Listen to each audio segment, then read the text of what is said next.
প্রিয় দর্শক, বাংলাদেশ ক্রিকেটে আবারও শুরু হয়েছে তীব্র আলোচনা ও বিতর্ক। ক্যামেরার সামনে হোক কিংবা ক্যামেরার পেছনে, ক্রিকেটারদের ভেতরে নানা ঘটনা নিয়ে এখন সরগরম পুরো ক্রিকেট পাড়া। আজ এমন একটি ঘটনার কথা বলবো যা ইতিমধ্যে সামাজিক যোগাযোগ মাধ্যমে ব্যাপক আলোচনার জন্ম দিয়েছে। ঘটনাটি ঘটেছে একটি প্রেস কনফারেন্সকে ঘিরে। অনেকেই অবাক হয়ে লক্ষ্য করেন সেখানে উপস্থিত ছিলেন মুস্তাফিজুর রহমান। তবে শুরু থেকেই বোঝা যাচ্ছিল তিনি সেখানে থাকতে স্বাচ্ছন্দ্য বোধ করছিলেন না।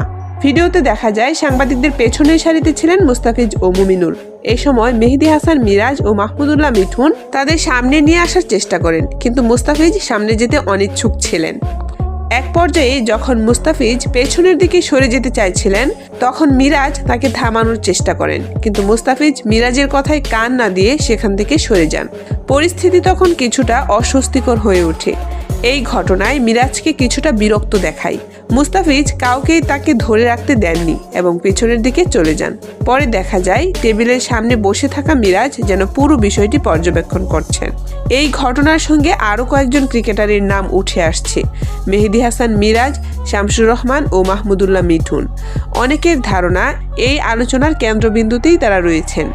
ভিডিও ও ছবিতে আরও দেখা যায় লিটন দাসকেও যেন পরিস্থিতির মধ্যে টেনে আনা হয়েছে। পেছন থেকে তাকালে মনে হয় কেউই সেখানে স্বেচ্ছায় থাকতে চাইছিলেন না।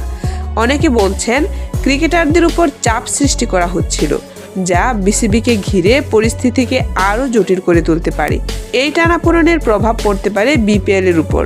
জোর গুঞ্জন চলছে বিপিএল সাময়িকভাবে স্থগিতও হতে পারে, কারণ আজ রাত 8টায় বিপিএল এর মালিকদের একটি গুরুত্বপূর্ণ বৈঠক অনুষ্ঠিত হওয়ার কথা রয়েছে। তো দর্শক, পুরো ঘটনা আপনাদের চোখের সামনেই তুলে ধরলাম। এখন প্রশ্ন একটাই, এই পরিস্থিতি বাংলাদেশ ক্রিকেটকে কোন দিকে নিয়ে যাবে?